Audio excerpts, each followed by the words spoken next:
I don't know. It worked before. I saw the option clear as day. I just got to find it again. It's nested some in here somewhere, but we can start. I'm not going to hold up the show for that. Okay, Gary, you're good. Yep.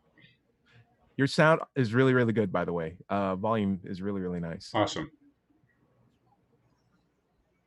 George, you want to talk up? Hello. George, testing 1, 2, 3, 4, 5, 6, 7, 8. Okay. Nice. Dale, what do you got? What do I have? Yeah. What have you? What voice have you? Check. It's just a voice check. Yeah. Voice check. Oh, okay. Yeah. May the spirit of Christmas live in your heart forever. Pretty good. Not bad. I like your go-to on that. Larry, really nice too. Digital nice and free crisp. thought. All right, I think we're ready to go. I'm going to hit record, and we are recording. Larry, you're already recording. Let me record on this computer. Larry, here's your 10 count or 5 count. 5, 4, 3, 2. Hello and welcome to Digital Free Thought Radio Hour on WOZO Radio 103.9 LP FM right here in Knoxville, Tennessee. Today is Sunday, August 9th at 11 a.m. 2020. I'm Larry Rhodes, or Doubter5. And as usual, we have our co-host, Wombat, on the phone with us. Hello, Wombat. Ice and thunder. Your voice is very deep for your face. Baby Wombat. Yeah. And our guests today, our red leader, Dread Pirate Higgs, and George. Say hello, everybody. Arr! Digital Free Thought Radio Hour is a call-in talk radio show about atheism, free thought, rational thought, humanism, and the sciences. And conversely, we'll also talk about religion, religious faiths, gods, holy books, and superstition. And if you get the feeling that you're the only non-believer in Knoxville, well, you're just not. There are several atheist, free-thinking, and rationalist groups that exist right here in Knoxville, and we'll be telling you how you can connect with them right after the mid-show break. We said it was a call-in show, but we don't really have a call-in number at this time. If you'd like to comment to us, go to Facebook and look up Digital Free Thought Radio Hour and post some questions in the chat area. Also, did you know that there's been a streaming atheist call-in TV/video show here in Knoxville for over 10 years? Did you know that, Wombat? Yes. So Horizon Zero Dawn is an open world action adventure video game that takes place in the future. Spoiler alerts. There's going to be a little bit of spoilers. It was just ported to PC this weekend and is free on, not free on Steam, but it's about $50 on Steam, $50 on Epic Games. Our TV show. But it isn't. We're talking about the video game, right? So it's like sci-fi cavemen. You're hunting dinosaurs that are robots. It's a bit of Monster Hunter. It's a little bit of Batman Arkham Asylum. There's a detective mode. It's a really, really great game. So here are the computer specs that you. Here are the computer specs I was going to give them. They're very important. Our audience wants to know about this. Okay.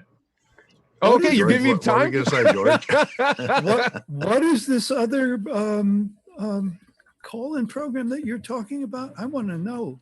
It's called Horizon Zero Dawn. It's a video game. It's really, really good. It's you're talking about another. Free Thinkers United Coalition of Knoxville. It's on YouTube, and you can find that. Just go there and do a search for those words. But we'll tell you more about it after the mid-show break. Okay.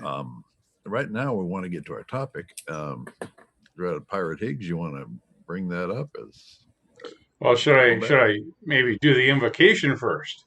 Yeah, let me do the intro, and then I'll head it over to Dread Pirate. Right. So our topic today is: do Christians really believe what they say they believe? Which I think will be a really great topic. But before we delve into it, let's head over to Dread Pirate Higgs with our own invocation.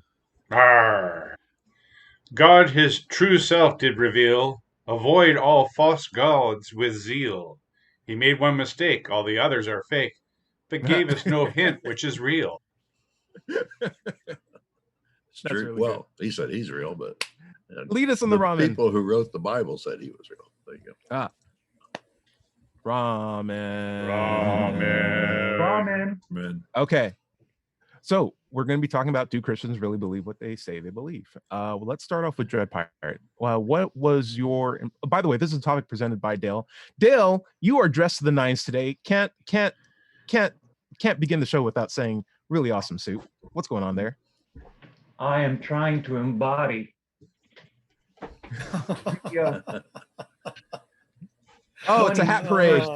It's a hat off and I don't have anything. Oh no. No, Well, how about this? First I got a can of version. jelly. How about that? Yeah. Did you ask me? there you go. Very nice. Very, very nice. So what's the occasion? I am trying to embody the 21st century's version of Santa Claus. Ah, okay. Not bad. Everybody Sweet. needs a hobby, man. But it was like George, the devil in every devil movie where he wants to make a contract with you. I think the devil would come clean shaven, wouldn't you?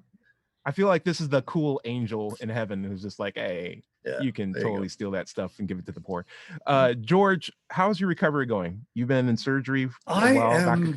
I am doing fantastically well. Very nice. Yeah, and I'm in love with my occupational therapists. Okay. I mean, I feel that they are my advocates, and I'm just so delighted to have them. It's nice to have someone to talk to plus physical contact, particularly in these times, right? Yes. Right? Yeah. Oh, yes, yes. Well, Yeah. they're all coming over to my house. Oh, On that's Friday, even better. I had 5 people come here. Wow. Wow. Just to move your shoulder around and stuff? Oh, yeah. There's a woman who came to make sure that I did not fall when I took a shower. And she drove Okay. 120 miles to do that. Wow, that's Nice. amazing. Wow. That is amazing. Hey. Because Above and I'm beyond. out here in the Did she scrub boonies. your back? Yes, she did, because I Whoa. couldn't do it.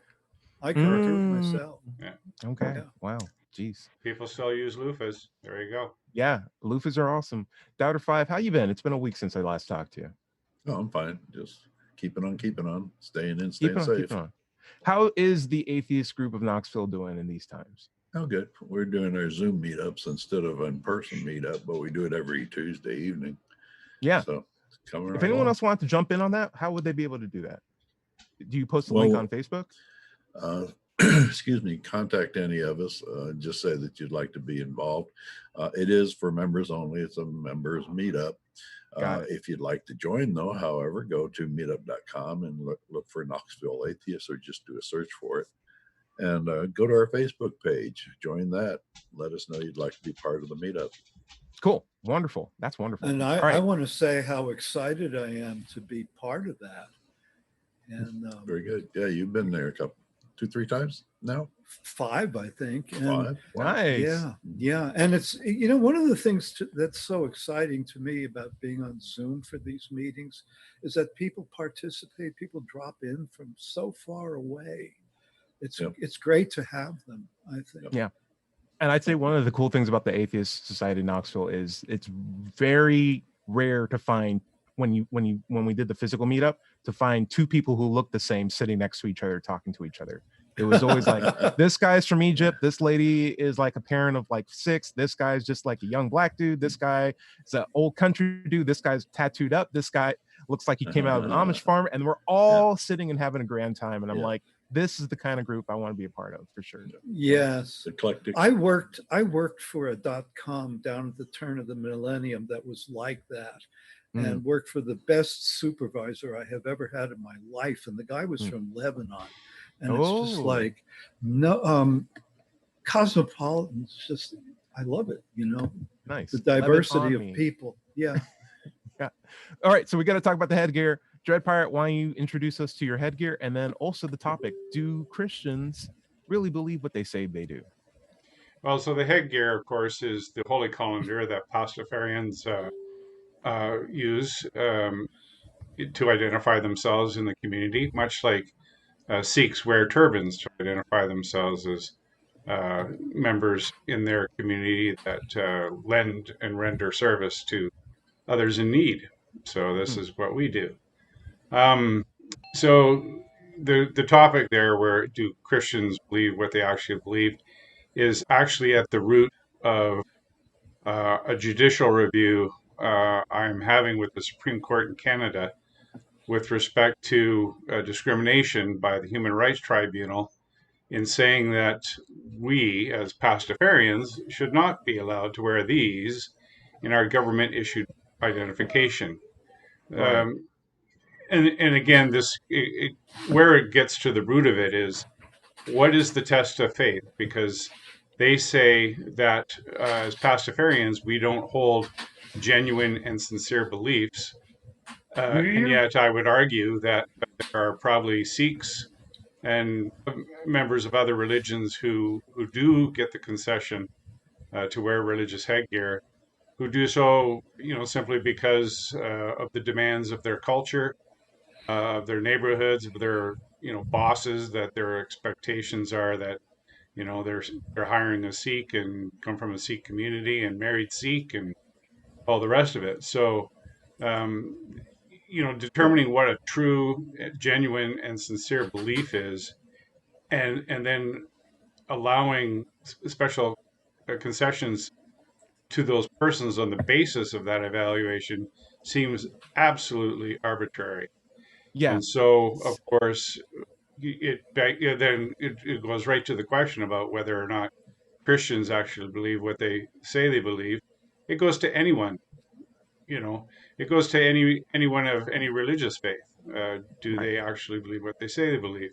And where do you draw the line as to what is a valid belief and a non-valid belief? And is Because that I'm your sure role in the first place? there are many Christians out there who are also flat earthers, who believe in witchcraft, who believe in the Bigfoot, all kinds of crazy notions. And then there are people who aren't Christians who believe in Bigfoot and other things. So I don't think that the sincerity of belief is enough to judge the value of a person's belief or whether or not they deserve special consideration. That's great points all around. And thank you for sharing that. Larry, what do you have to weigh on that? First, I'd like to welcome J.W. Kennedy for coming in. And yeah, I'm really upset right now that he's here because I am no longer the most handsome person on this show, and I'm really upset by that. You're the youngest. Am I the youngest still? I think he's slightly younger than me, but I'm not. Look at that baby face. You're the youngest. He comes in here like he's like doing a GQ magazine thing. That's what you get. we're all handsome in our own ways. Oh, it's not fair. Okay, so hold on. All right, so JW, how you been? What's going on? I've been good. I got just started. I can hardly hear. I was trying to get. I just started a new job, so I was trying to get used to that schedule. So I am now, and so I work Monday through Fridays, and I'm free on the weekends, and I hope to be back every week now. So nice, cool. We'll have to thumbnail your face to get the ladies in. JW, we're talking today about, do Christians really believe what they say they believe? And since you've actually gone through the training of being a pastor, with your experience with Christians, do you feel that what is in the Bible is genuinely believed by every single person? And how do you gauge that? That might be also a good follow-up question, because we're also talking about how do you gauge belief in another person? Well, it's I think it's a little complex because there's just so many different denominations and so many different perspectives on so many different scriptures. In the 25 years, the first 25 years of my life as being a Christian, I came into contact with different levels of faith. And, some people were very, very passionate about what they believe. Some people, it was just, something else on the shelf in their life. And some people, it seemed to be like they were there for just a social event and they identified as a Christian culturally. So right. you have to get, you kind of have to get to know somebody on an individual level to see what level of, and then at the same time, there's certain beliefs that they hold about the Bible that they hold above others, like in priority, like, like this has to be true. Absolutely. But I would be open to changing my mind about this particular prophecy kind of thing. So it's complex.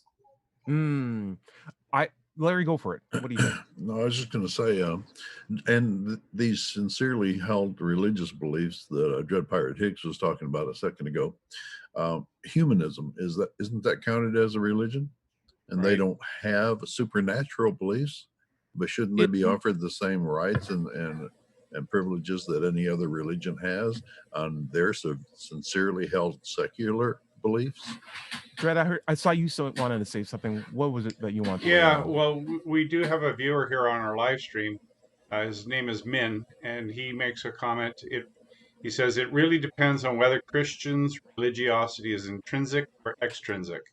When a person's action is in line with the tenet of their belief, I think they truly believe in their religion. Yeah, I would say the more that it personally benefits someone, the more they're willing to believe it. So they're willing to believe, Yes. yeah, I'll go to heaven forever, but they won't care if Jesus actually burned a fig tree to the ground with his mind powers or not. There you go. George, Okay. what do you have to throw in on here? I just wanted to follow up on a question that Larry asked.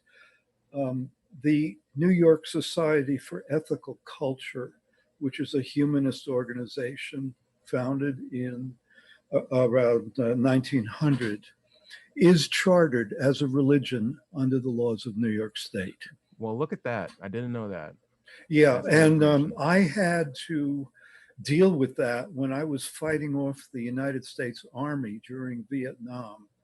I filed a claim as a conscientious objector on the basis of being part of ethical culture and having to come up with a convoluted justification for how my belief was the equivalent of a religious person's belief. And So I can't remember what I did. I can't remember how I did it right now, but it was a hell of a job to do it. Yeah. I imagine if you're a Christian conscientious objector, there would probably even be, do you think there'd be even less ground? Because people would be like, well, I'm a Christian and I'm in the military, so go over here and kill some people. well, the thing is that, that Christianity, For God. As J.W. Kennedy just said, I mean, Christianity has so many different forks to it. Yeah. So many different kinds of Christianity that there is going, bifurcations. Yeah, I agree. Yeah. That there is going to be one that meets that, at least one that meets that criteria. I think. Yeah. Dale, you were the one who brought up this original topic for the show. Do you believe that Christians believe what they say they believe? No. I feel like I'm in the same ballpark. I don't think it's a hard no. I feel like I don't have a way to test that, but I see it in practice. I do. Time and time and time again. Go for it. Because they keep changing. Did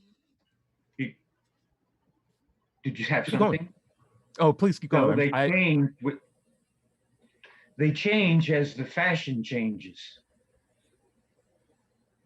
And also you'll have contradictions where I remember Ned Flanders said, I believe all parts of the Bible, even the parts that contradict the other parts.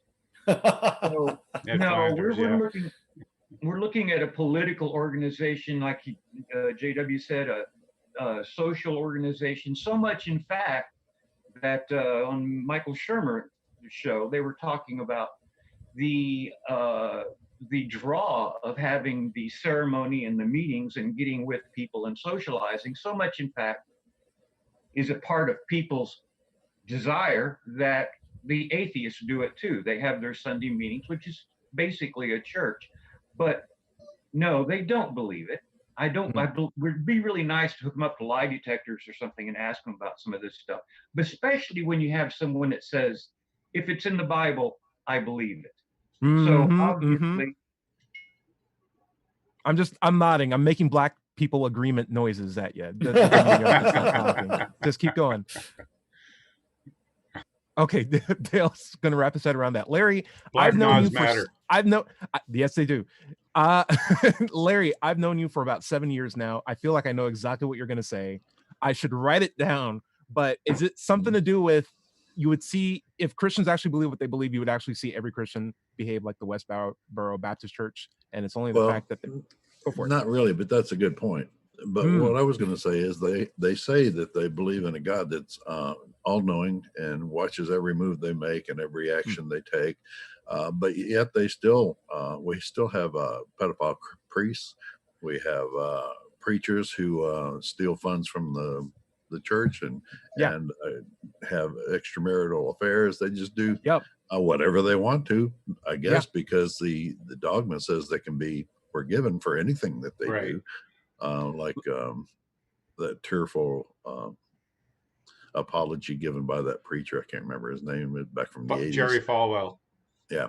Okay. But I mean, if they really believed that there was an all-powerful judgmental judge watching them all the time, then how could they do any of that stuff? Yeah. I'd also say we went to the support the Pride Walk in Knoxville some years back, you and I, Larry, and it was with the rest of the Atheist Society in Knoxville, and we were heckled by preachers who were there at the time, and in my head, a lot of people were not happy that they were there, but in my head, I was really, really happy that they were there because these guys were accurately reflecting what was in their Bible. They had the citations on the poster. Like, it was not one of those ambiguous things. It's like, we hate you because of this thing, which comes directly from the book. And I was like, I'm so glad you're here for accurately representing what your religious beliefs say. Because a lot of people are saying that we had Christians in the march as well who are like, well, we just really believe everyone's God's kids and we love everybody and everyone's equal. It's like, the Bible doesn't say that. Yeah. It's always funny to me why they always go to the Old Testament to tell you what God is angry about you for.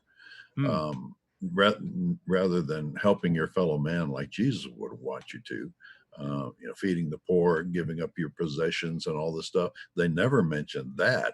Well, Jesus was real shady from time to time too. Jesus was pretty shady from time to time. Yeah, I'm throwing that out. Yeah, I know Larry. I know he did some good things, but there was some like, when he storms. Let's not get into the weeds, but there are times where Jesus is like, hey, I'm not here to change any laws. Just keep worshiping me, or like worshiping my dad. It's just like, if you're not here to change laws and there's slavery, don't you think we should change at least one law? Can we change one law, please? Yeah, there's some stuff. No, instead of changing it, I'm gonna say a parable about slavery and teach you something about life using slavery as an example, but say nothing about its immorality. Yeah, it's pretty messed up. Dread, it seemed like there was something on your mind. Were you wanting to say something? Nope. I have a quote that I'm looking up, but it's a quote that he's looking up. Dale, I'm going to throw this at you. You're showing this demon statue on the table. I know it's a bit of a tangent, but why don't we get into it? What is that thing on the table? This is my sculpture that I did of Pat Robertson. Okay. On the top. And so it is a sculpture of a demon. It looks just like it. Yeah. Can I see a close-up of that again? Yeah, show it up to the camera again. Yeah, can you very good? I can't see it. Can you make it large, host? We'll show you a picture. We'll show you a picture after the show. But it looks really good. Yeah. Oh, thank you. Oh wow, Dale, that's great. So here's the reason why I brought up the topic. He wanted to talk about it a second. Oh, Dale, go for it. Go for it. This sculpture represents a lot of the supernatural aspects of the Bible, fantastic creatures, and there would be a really for most people is really a stretch to believe in them. The apple and the snake, that's supposed to be a witch's breast there. He's holding the Bible with money falling out, the dragon's tail at the bottom, and satyrs. Did you know there were satyrs in the Bible? I don't even know what a satyr is. It's like half man, half goat, right? Yeah. Is that a real thing? I mean, is that a real thing in the Bible? Is that real? Yes. Is that actually satyrs? true? Yeah. Oh, geez. Everyone knows that. That was even devil wings, so forth. What is something? A satyr? Yes. We George, you asked the funniest question. Hey, the reason why I brought up that I really wanted to talk about this show is last night I was watching some MMA because I'm a big, strong dude, and that helps me feel more secure about my masculinity. And there was a post-fight interview with a guy who was like, hey, you won the fight. It was a really amazing knockout. Who would you like to thank? And he's like, I don't want to thank my coaches. I don't want to thank my family. I just want to thank God. I want to dedicate my win to a theologian and a poet and an apologist, a Christian apologist who recently passed away.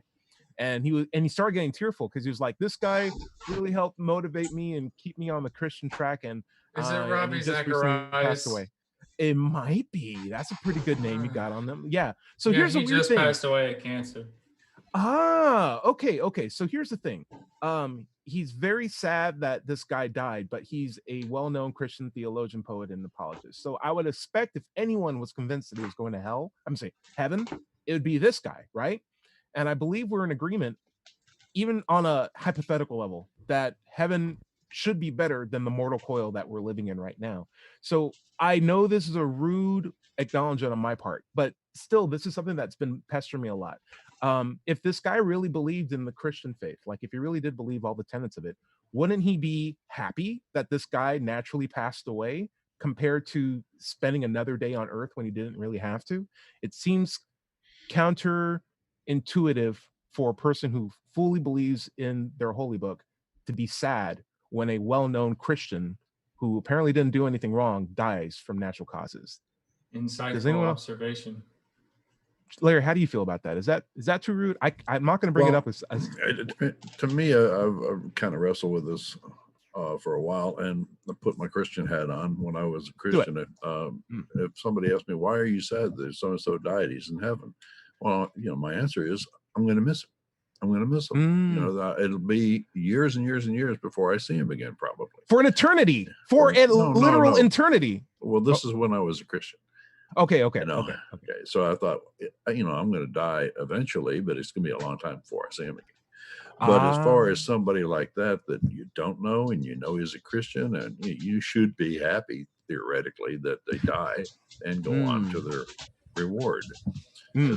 So I sort of feel like the moroseness of his recognition that this person passed away, that he probably didn't know on a personal level, sort of harkens to the idea that he's still grappling with the concept that death is the end of life. And when you're a Christian, you don't really have the opportunity to reconcile that because you're just fed afterlife. And that's the thing that you focus on.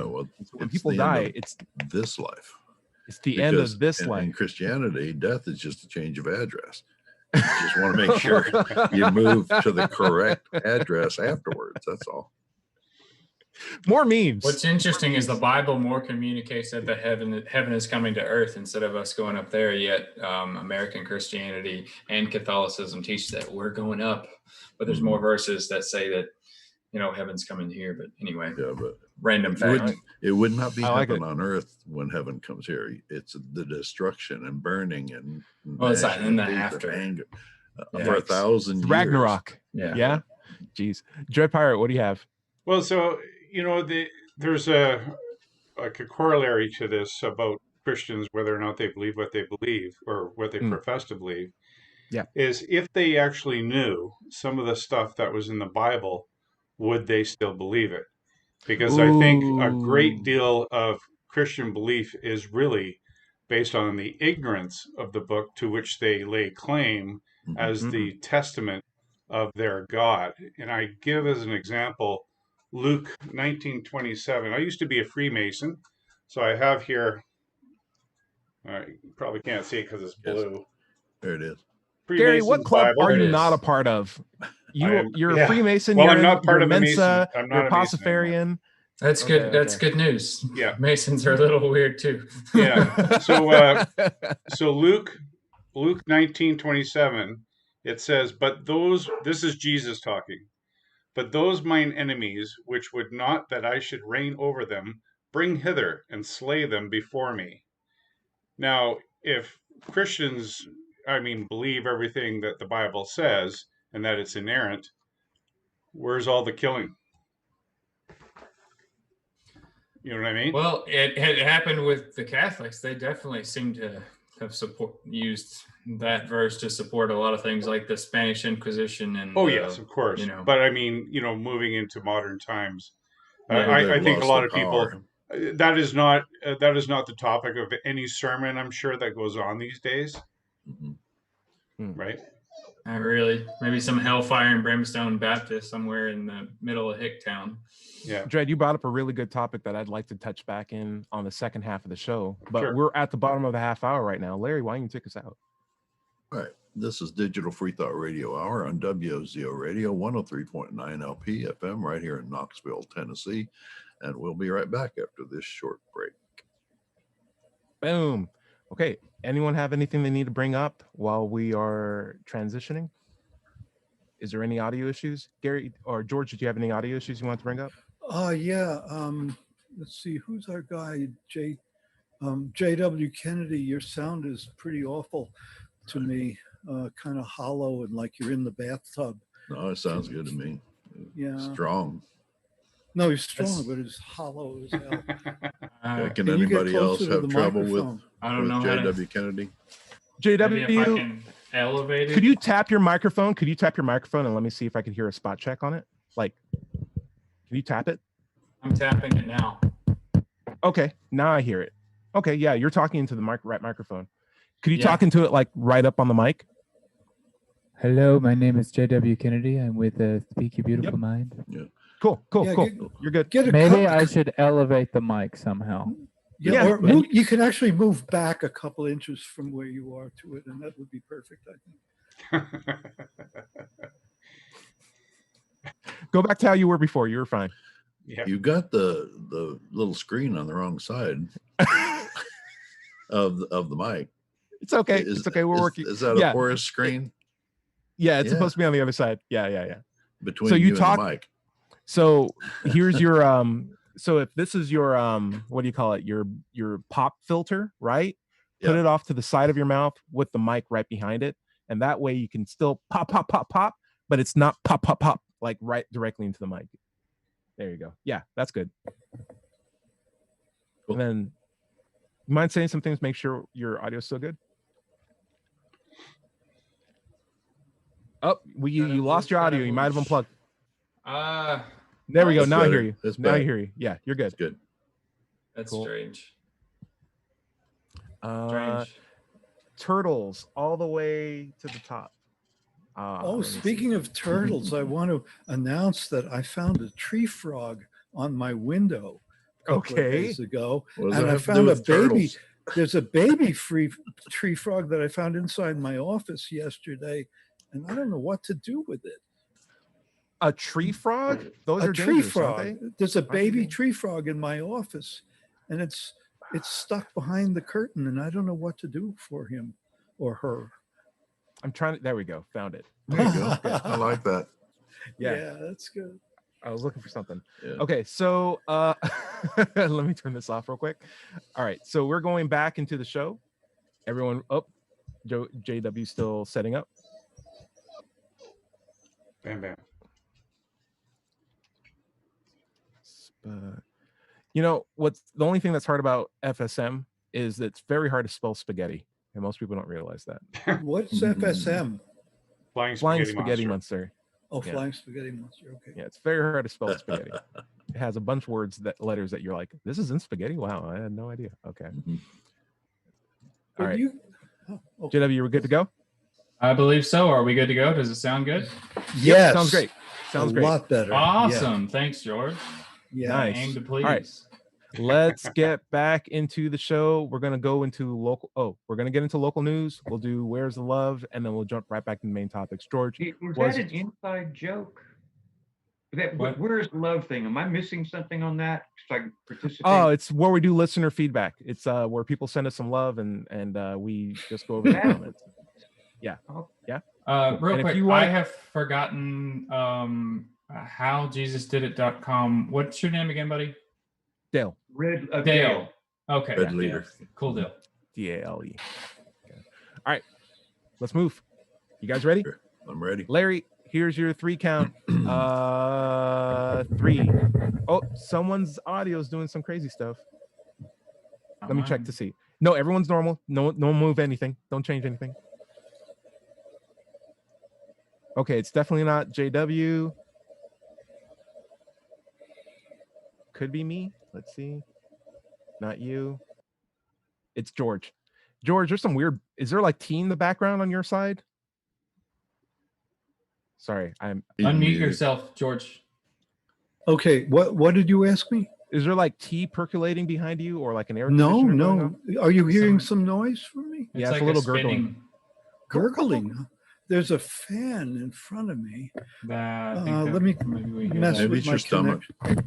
Am I still on? Yeah, you're still good. You're still good. Okay, I've just wiped the contacts on my microphone. Is this any better? No, it's actually worse now. Gee. Okay. I'll try to fix this. You'll be good. You'll be good. It's not too bad, and feel free to jump back in. Oh, okay. All right. Yeah? I'll keep it then. Okay. All right. So, Larry, I'm going to give you a 3 count and we'll start recording again. Sure. Ready? Mm-hmm. 3, 2. Hello, and welcome back to the second half of the Digital Free Thought Radio Hour on WOZO Radio 103.9 LPFM right here in Knoxville, Tennessee. I'm Doubter 5, and today is Sunday, August 9th, 2020. Let's talk about the free thought groups that you can join right here in Knoxville, Tennessee. First, there's the Atheist Society of Knoxville, founded in 2002. We're in our 18th year. We have over 1,000 members, and you can find ASK online by searching for Knoxville Atheists, or just go to knoxvilleatheist.org. By the way, if you don't live in Knoxville, you can still go to Meetup and search for an atheist group in your town. Don't find one? Start one. Okay. Another large free-thinking group here in Knoxville are the Rationalists of East Tennessee. RET has bi-weekly meetings, or they used to, down there at Pellissippi State Campus near Hardin Valley Road. But I'm sure they get together by Zoom or whatever. Go to rationalist.org and click on upcoming events to find out more about them. Those are actually really nice lectures, by the way. If you can go out and see them, they're really nice. They do have formal lectures, or ASK pretty much gets together as a social event. RET gets together and does presentations and roundtable discussions. So it's a good group. Very good. Earlier in the show, we said we'd talk about the Atheist Call-In TV show, and it's called Freethinkers United Coalition of Knoxville, online at YouTube. It has a streaming version. It goes out every Wednesday night, I'm pretty sure. Go to YouTube and search for Freethinkers United Coalition of Knoxville. And remember, you can find archives of their shows on YouTube where Fan has been posting them. Also, if you're interested in getting involved with the TV or this radio show, just come to an Ask Meetup or Ask Facebook page or RET meeting, and you could be an next co-host or guest. With us on the show today, we have a regular co-host, Wombat, and guests, J.W. Kennedy, Dread Pirate Higgs, George, and Red Leader. Getting back to our topic. Where were we? So we are going to get into our topic, but first we're going to talk. Oh no, Dread, you mind giving it back to me? Do you need the love? No, yes, I need it. Where is it? Do you have it? Where is it? Love. Where is the Where's love? the love? Where's the love? The love from our listeners. Okay, so we're going to be going over some listener feedback. For real, if you want to be part of this, just leave a comment on our YouTube or any other feed that you see. Just post a comment and we'll go over it. I'm doing mine on my channel, which is letschat.com, or I'm sorry, Let's Chat on YouTube. Vaughn McHugh says, we were talking about the no true Scotsman fallacy last episode. He says no true Scotchman would ever drink Kentucky bourbon, and I agree. It's one of those things you have to sip and numb your mouth in order to actually start appreciating it. I'm like, at that point, you're not really tasting anything. And he's like, yeah, that's pretty much the point. Racky says, to say that morality comes from a risk of punishment is a twisted view that directly obscures why morals are important in the first place. It shouldn't be about doing something good or else I'll get punished, because there's a better option. And I think the better option is he's referring to is just doing things. It makes a better society. It makes a better society. It benefits you. People. You're aware that your actions have consequences. It makes you a more adult person rather than just worrying about the stick. Like the carrot is worth it. Biological capacity for empathy. It's just sometimes doing good. It's in its own reward. You just feel good. You know? Yeah, it makes you feel better. It benefits you. That's why you should do good things. It's to your interests, basically. Right. You don't have to worry about the stick. You should try to get that carrot. And the carrot is, hey, it's actually good for you to do things in your own interests. All right. So Crazy Praying Mantis says, I get my morals from God. You know, the one who drowned every baby on the planet and stands by when children get sexually assaulted and does nothing. It's dark and true. What are you supposed to say to that? Yeah, it's actually kind of terrifying how yeah, I know. It's kind of terrifying how we see God's morals are an improvement compared to our own, when any other person in the world would happily not drain a baby for the most part. I would say like there's extreme examples, but generally most people will be like, drowning babies, not my kind of thing. Sorry. George, why don't you weigh in on this? Unmute yourself, buddy. Okay. I always get confused as to what morals really means. How is it different from ethics? I don't think so. I don't think there's that much of a difference. I think it's it's just not kind of the same family of terms. Yeah, it's the same family terms. I'm not going to get way into semantics, but I will just say like a morale is an idea of like a rule of how you should do things and like, or ought to do things that you're obligated to do. And ethics is like a codified set of morals that you can follow. So it's just one thing I would like to say, obedience is not morality.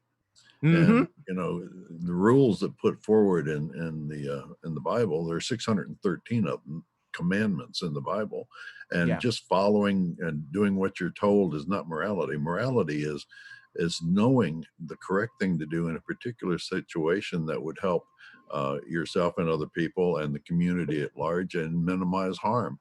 And that's an active back and forth actions, I guess I should say, evaluations, and not just following rules.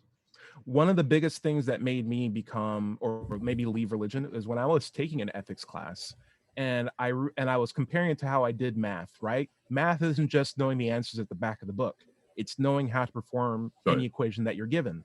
It's a process, and it's a mental process of like weighing what's the right paths to take to solve a problem versus the wrong ones, and seeing what's the most advantageous stages to you. It's not just knowing the answer, it's about being able to figure out the answer. And morality works in the same way. It's not just saying, hey, I'm just going to do whatever these 10 commandments say. It's more of like, if I behave in a certain way, what are the outcomes? And do I want these outcomes? And what could I do if someone else did those things to me? What's the best way for me to move forward? That's morality. And you don't get morality from a 2,000-year-old book, maybe even older than that. You get it from interacting with people and realizing that people are different, have different needs, and their actions have consequences in the society that we all take a part in. Right. Gary, you hit a hammer on you hit the nail with a really weird hammer. You know where I'm going with this, right? Okay. Basically, like, if someone actually read the Bible and said, hey, I believe whatever the Bible tells me, and you start going, you maybe give them a multiple choice, quiz, where some of the options are some really weird things that are actually, parts of the Bible. For example, do you believe in, what was that thing that you said, Dale? What is the name of that animal? Satyr. No. Satyrs. Satyrs. Are satyrs real? Like, you can say, are bats real? Are satyrs real? It's like, based on your religious beliefs, which of these things doesn't exist? Mark off more as they apply. Witches, giants, satyrs. And they'll be like, well, I definitely don't believe in satyrs and witches and giants. It's like, well, those are all in the Bible. What are you gonna do about it? But angels, yeah, sure. People with wings, they don't even have wings in the Bible. Like, that's just like the way Isaiah describes angels is kind of scary looking. Yeah, they're like these giant golden wings all over their bodies. It's terrifying. Yeah. There's some weird stuff in there. And I feel like because pastors typically gloss on the most conventional, general, things to help people, keep tithing and stay out of the more weirder aspects that people don't really top into, particularly like Revelations. I feel like most people don't really know what's in the Bible. They just know what they want to be in the Bible. And that's what they mean when they say, I believe whatever the Bible says, because they believe whatever they want to believe. That's really the gist of it, in a sense. And they assume we haven't read it because it's so big, but most of us who are atheists read the Bible from cover to cover, and that's why we're atheists. I'm just like, whoa. Dale, it looked like you want to say something real quick. Did you raise your hand? Unbelievable things. Genesis 24:36 is where you'll find the story where they used circumcision as a mass weapon of war. Yep. And that's in my book at chapter 112. New Adventures in Circumcision is the title of that chapter. But what's the title of the book? How Jesus did it. Is that literally in Jesus Did It? How Jesus did it? Gosh. What's the name of the book that circumcision is chapter 1 in? The Adventures of Circumcision. 24:36 is where about the center of the story. The book you wrote. What's the name of the book you wrote? What is the name of the book you wrote? That had it in it. HowJesusDidIt.com, and the title of the book is actually 30 pieces of silver plus expenses. Okay, cool. George, you wanted to follow up. I just wanted to mention to address something that J.W. Kennedy just said. JW, we don't know each other. We haven't seen each other before, but I want to mention to you that I am a genuine organic atheist. I was raised an atheist, and so I don't have to throw off anything. Yeah, it's I had to come to the issue to put down. Yes, I believe me, I have compassion for you guys because I know what you've been through, and I didn't go through that. But on the other hand, I did have to come to wrestle with the issue of death directly as a child. Okay, yeah. So that's a whole other story. George, let me throw something to you specifically, since you were actually raised an atheist. Here's two things I want to battle. One, leaving religion doesn't necessarily make you any smarter than someone who stays in it. And as painful as it to say that, when you see what religious people do, it's absolutely true, because you can just be easily misguided into some other poor belief system that's not religious, or some weird conspiracy, or just this state of ego where it's like, well, I can't be wrong anymore because now I know I'm not religious, so whatever I believe must be true. And that is just as bad. But you can't just necessarily become a good critical thinker without actually doing it in practice. It's not like riding a bike. It's something you have to keep doing to get good at and maintain at a certain level. So you always have to keep questioning. When you were raised an atheist, George, was that enough for you to be like, okay, I have the mindset of a good skeptical outlook, or did you have to develop that separately aside from not being raised to believe in a God? Well, it's a very hard question to answer for me, because I don't know how to even unravel this. Give me a moment here to think about it. I want you to think about this while we go to other people, but like, how did you walk yourself out of false beliefs or beliefs that you later on believed that weren't true? Well, what was your process? First of all, I tend to be a scientific thinker. How? Because I'm interested in science.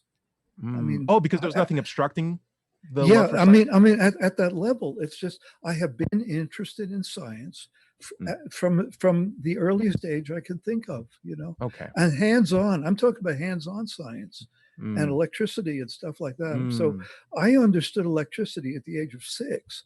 Well, you have to stop putting the fork in the socket. Right? Gary, you beat me to it. What's that? I missed that. What? That's okay. It's okay. It was fork in the socket. Yeah. It's true. Yeah. But it seems like you had parents that fostered your appreciation of science, and maybe that helped you. It was more that they simply did not obstruct me. Yeah, because we naturally have inquisitive minds as kids, right? Yes, and I want to emphasize one other thing, which is that I was not raised by a militant atheist, like Madeleine Murray O'Hair, who really got into people's faces. It's like. It's simply, there was no God in my household. There was no discussion about it. It was just, I get it. Wasn't it? Yeah. Larry, this is something I've always wanted to ask you. You've been a Christian longer than I've been an atheist and a Christian put together, right? Mm-hmm. And the weird thing is, it wasn't until you found a couple of people and one crystallized moment for you to realize I need to be out as an atheist. The compartmentalization of like, here's my faith, here is how reality works, and it's fine that these are separate. I mean, would you have any struggles with that before you met the person to help you out? Compartmentalization. Yeah. When I was in high school, I got into reading science fiction, and I really enjoyed science in high school classes.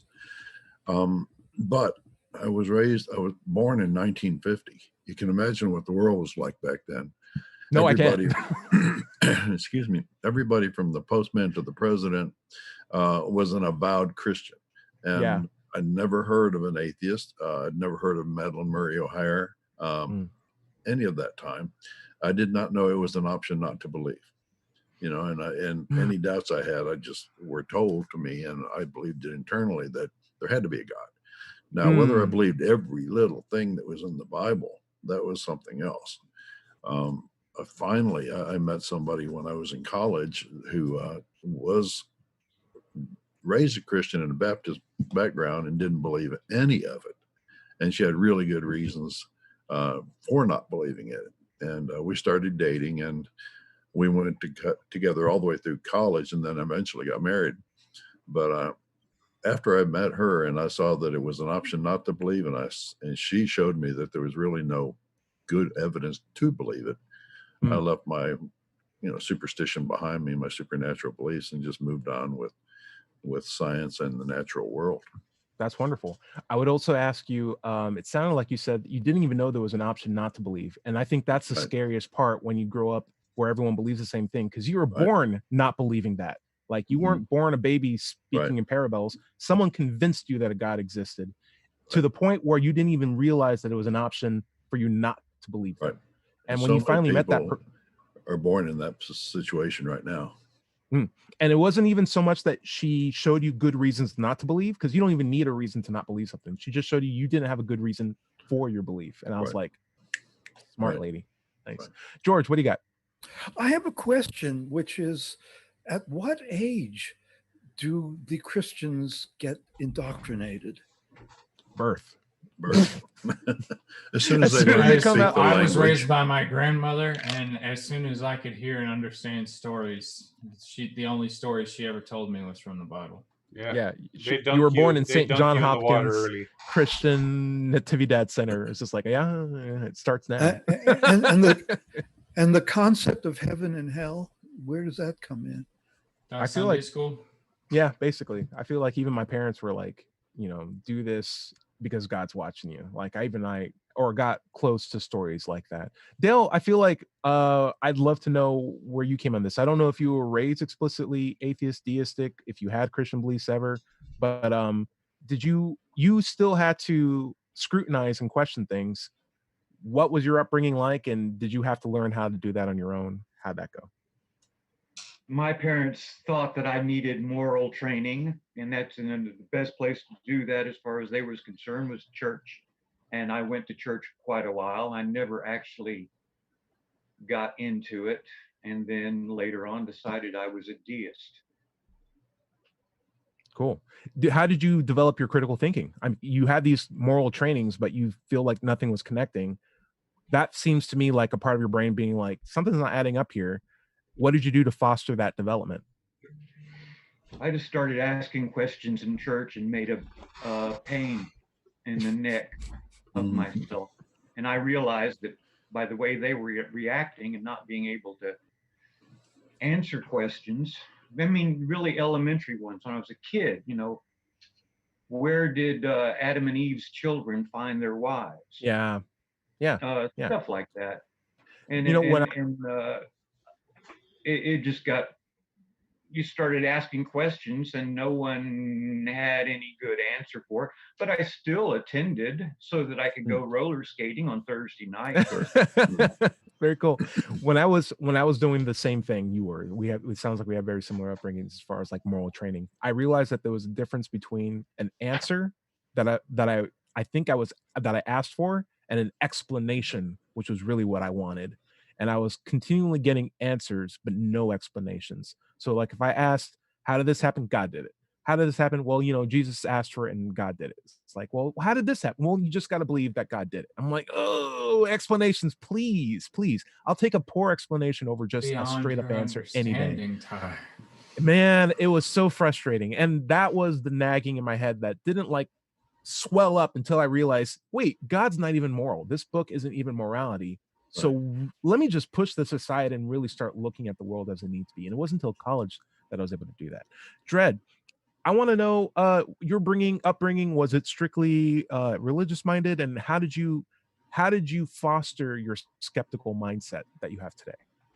Well, I was raised Catholic in a quasi-Catholic household, so I was baptized early, did the catechism, went to lots of Catholic camps, and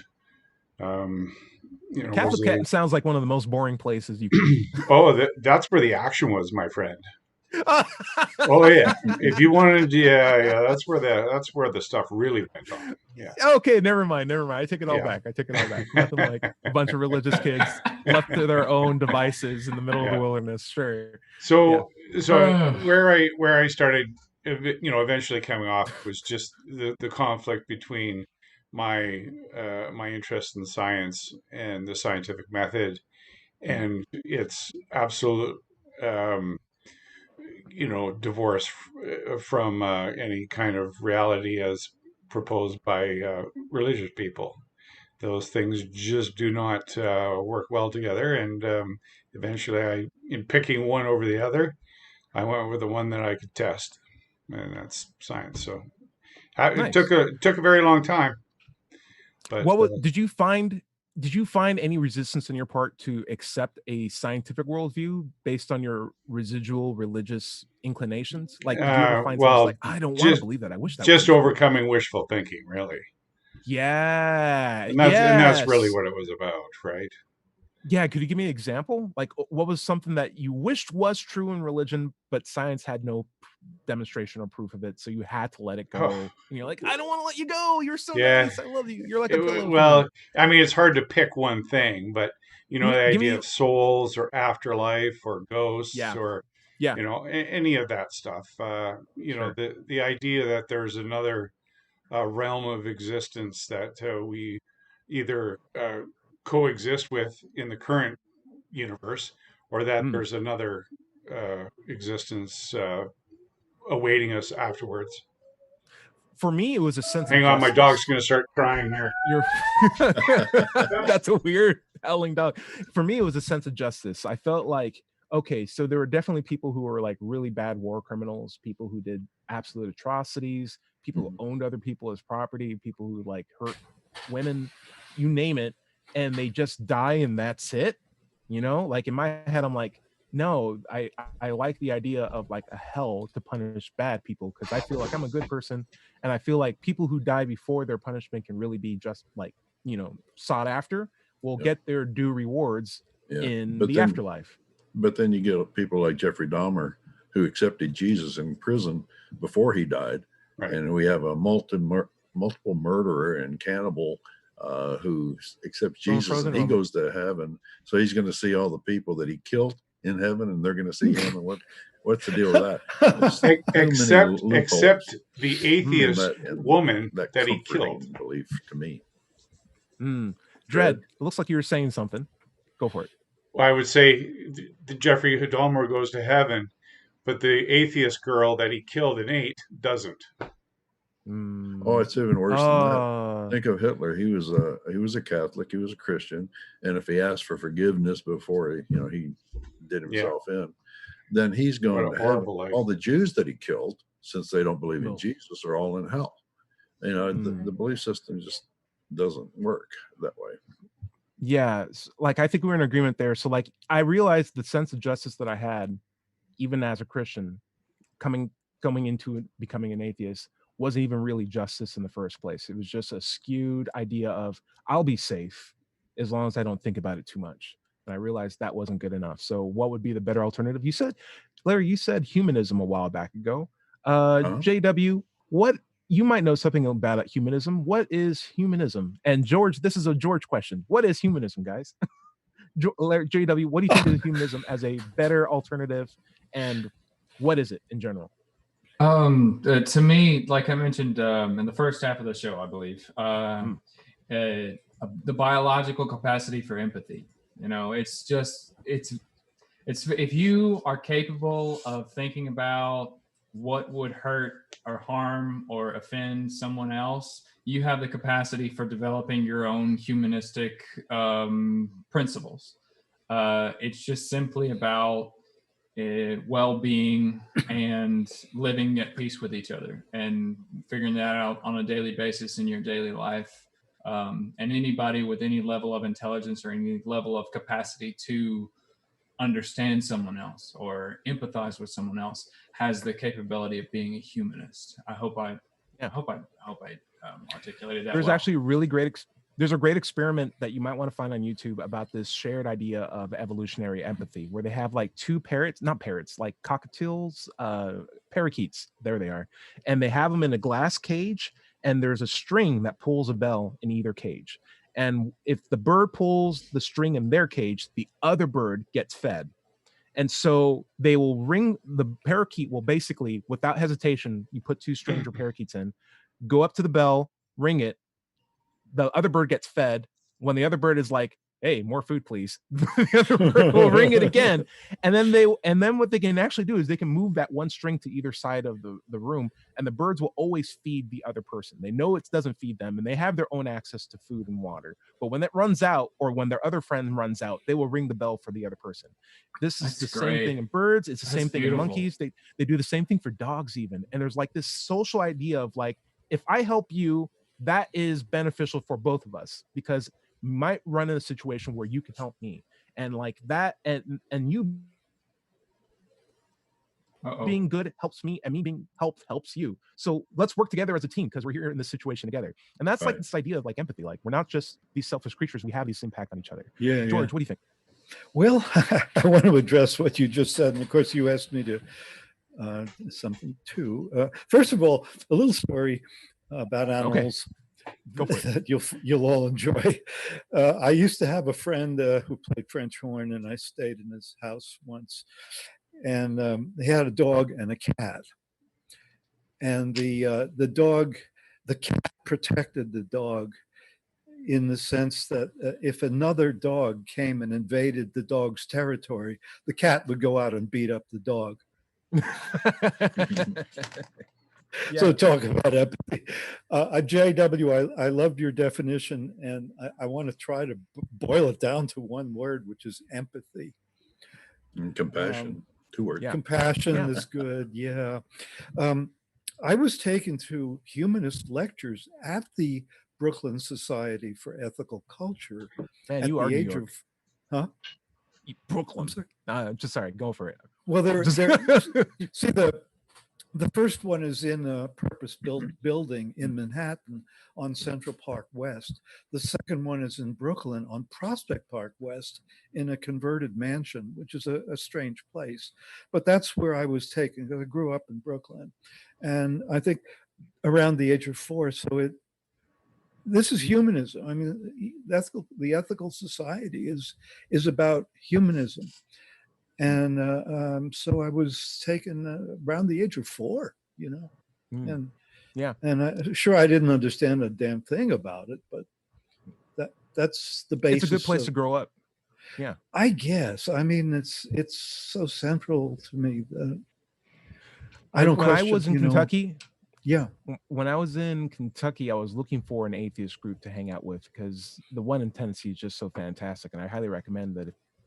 Ask Atheist Society in Knoxville, you check them out. But I was in Kentucky, I was missing that group, and I ended up joining up with a bunch of Unitarian Universalists, which had a bunch of different faiths, including atheists, in the same building talking about science. Instead of a pastor preaching about, what Jesus did for the 17th time from this, from the same chapter, he's like, let's watch an episode of Carl Sagan's Universal speech and like really dissect the idea that all of these matter was here since the beginning of time. So it's not like we go away. We've been here since the beginning. We're just in these forms now, and we have this wonderful opportunity to appreciate each other now. I'm like, wow, that's so cool.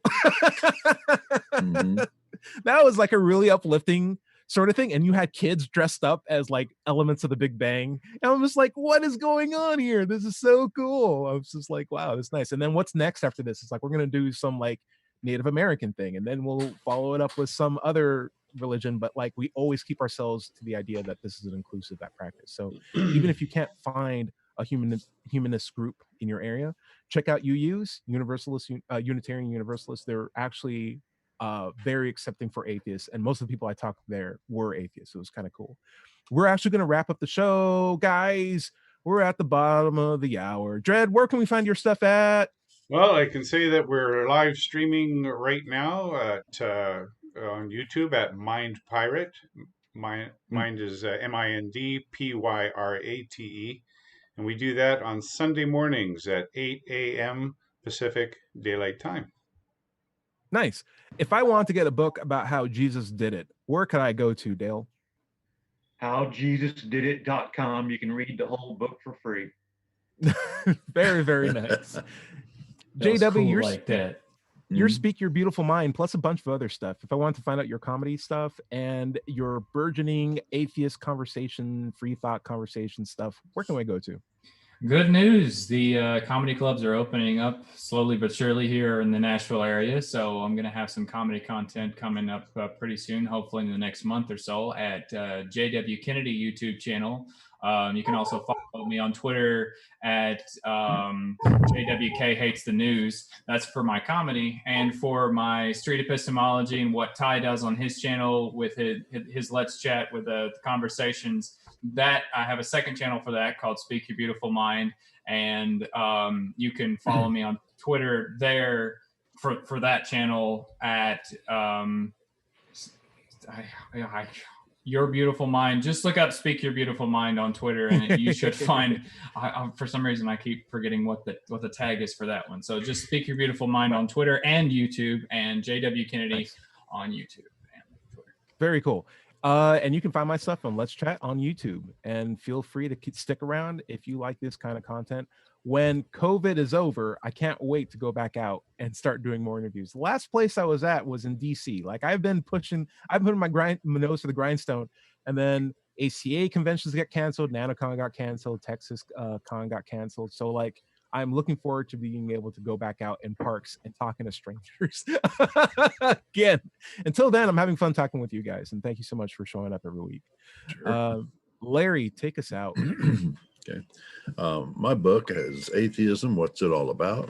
It's available on Amazon. Be sure to visit my blog at digitalfreethought.com. If you have questions for the show, you can send them to askanatheist@knoxvilleatheist.org, and we'll answer them on future shows. You like this podcast, you can listen to it on iTunes, Stitcher, Luminary Podcast, iHeart, et cetera, as well as downloading or listening to them from digitalfreethought.com. If you're watching this on YouTube, be sure to like and subscribe and to be notified for new episodes. And as a resource, I'd like to mention that if you're having trouble relieving religion or the religious beliefs, if you're having a problem with that, go to recoveringfromreligion.org. It's a great resource. Remember, everybody's going to somebody else's hell. The time to worry about it is when they prove that heavens and hells and souls are real. Until then, don't sweat it. Have a good life, and see you next week on Wednesday at 7 o'clock, WOZO Radio 103.9 LPFM right here in Knoxville, Tennessee. Say goodbye, everybody. Goodbye. Bye. Bye. Stay rational. Okay. That's the show. Everyone start smacking your microphones.